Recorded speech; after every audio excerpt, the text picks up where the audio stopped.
Bonsoir à tous. Don Giovanni à l'Opéra de Rouen. La musique de Mozart et la mise en scène de Frédéric Rolls nous séduisent par leur vivacité.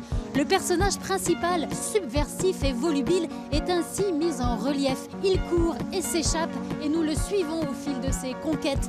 Bienvenue dans les yeux bien ouverts. Don Juan passe d'une femme à l'autre, d'un lit à l'autre, d'une chambre à l'autre. Il va et vient à sa guise sans se soucier des cœurs qu'il brise.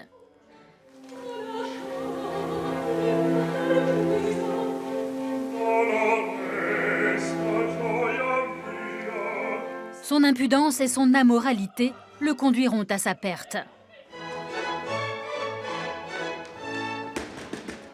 Dans l'air du catalogue, Leporello, son serviteur, fait la liste de ses conquêtes à Elvira séduite puis abandonnée.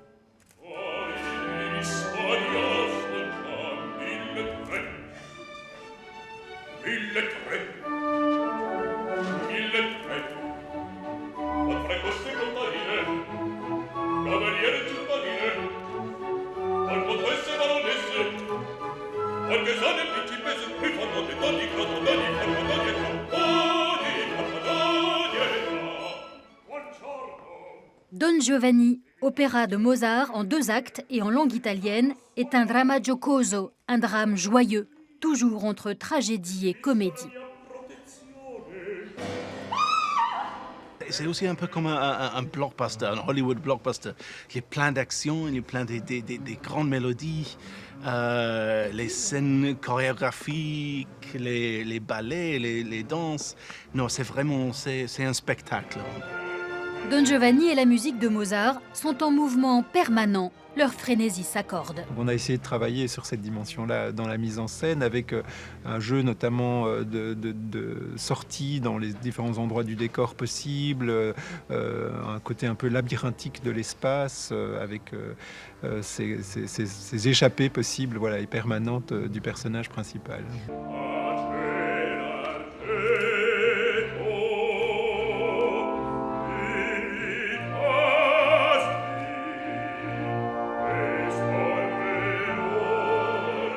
La chute de Don Juan est inéluctable. Le commandeur, qui l'a tué au début du premier acte, l'entraîne dans les flammes de l'enfer.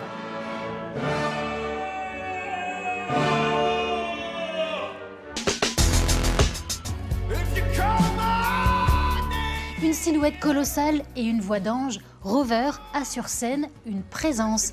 To rove en anglais signifie errer, un nom approprié pour ce chanteur, compositeur et interprète qui a toujours voyagé.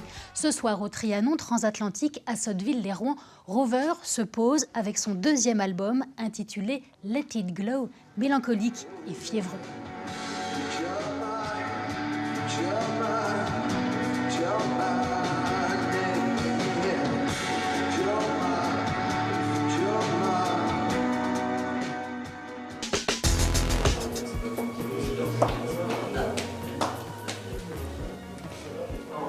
Simon, Morgane et Venise, orphelins depuis peu, débarquent chez leur demi-frère adulte, Barthélemy. Gai et insouciant, il ne tient pas vraiment à endosser cette responsabilité. Le théâtre du Phare met en scène Oh Boy de Mario de Muraille, best-seller de la littérature jeunesse. Un conte moderne et surtout sensible. Ah oui. Le tuteur règle les conditions d'éducation des enfants dont il a la charge. Il les représente dans les actes de la vie civile et scolaire et gère leurs biens en bon père de famille. Ouh, en bon père de quoi? Mais attendez, madame la juge, vous m'avez bien regardé, j'ai pas du tout une tête de bon père de famille, moi.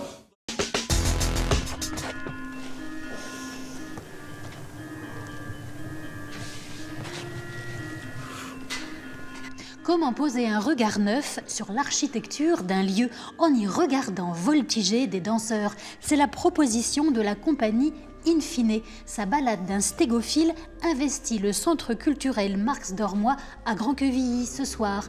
Un stégophile est quelqu'un qui marche sur les murs et escalade les toitures.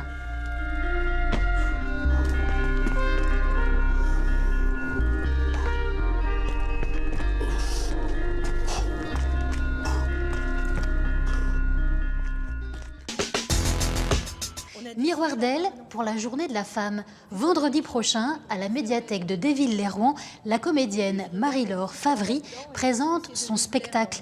Des lectures de textes dramatisés et choisis. Des histoires de femmes, de caractères aux multiples facettes. L'homme abricot a été. Bon. Musclé, ferme et tendre, juste ce qu'il faut. Avec des petites étoiles dorées sur les épaules, dans le dos. Il vieillit mal, l'homme abricot. Alors, pourquoi me dit-on que je ferais mieux de me taire? Ils prennent des douches à plusieurs, ils se montrent leurs fesses en changeant de costume. Ils rêvent à voix haute.